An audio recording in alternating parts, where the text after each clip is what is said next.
নমস্কার, সবাই কেমন আছেন? আমি তো বেশ ভালোই আছি। তো এই যে আজকে আমি একটা আলু ভাজার রেসিপি নিয়ে এসেছি।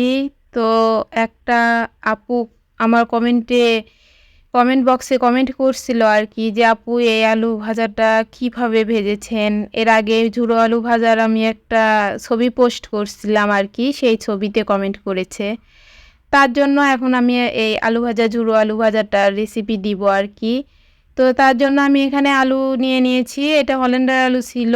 এই আলুটা খুব চিকন করে ঝুরি দিয়ে কেটে নিতে হবে। তো আমি ছিলে এই যে ঝুরি দিয়ে কেটে নিয়েছি। তো এই যে দেখেই বুঝতে পারছেন যে কী সাইজের আমি কেটেছি। এইভাবে কেটে নিয়ে খুব ভালোভাবে ধুয়ে নিতে হবে। আর কাটার সময় অবশ্যই আলুটা জলে ভিজিয়ে রাখতে হবে যাতে করে আলুটা কালো না হয়ে যায়।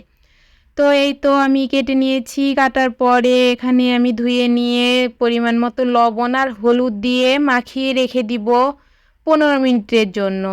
তো এই আলুটা এইভাবে একটু ডলে, ডলে মাখাতে হবে, তাহলে আলুটা বেশি ক্রিস্পি হবে, কুড়মুড়ে হবে আরকি। তো আমি 15 মিনিট পর এই যে আলুটা জল ছেড়ে দিয়েছে। এরপরে আমি জলগুলো বাদে আলুটা একটু চিপে তেল গরম করে আমি তেলে দিয়ে দিচ্ছি।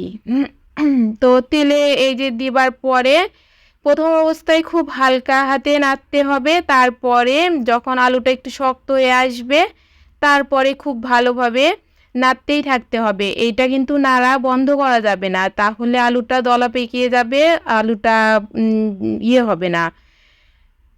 আসলে আলুটা আর মুচমুচে হবে না, খেতেও ভালো লাগবে না, দলা, দলা হয়ে থাকবে। তো এই তো আমার আলু ভাজা কথা বলতে, বলতে হয়ে গেছে। দেখতেই পাচ্ছেন আলুটা আমি এই যে হয়ে গেছে, আমি তুলে নিচ্ছি। দেখে বুঝতেই পারছেন যে কতটা এটা মুড়মুড়ে হয়েছে।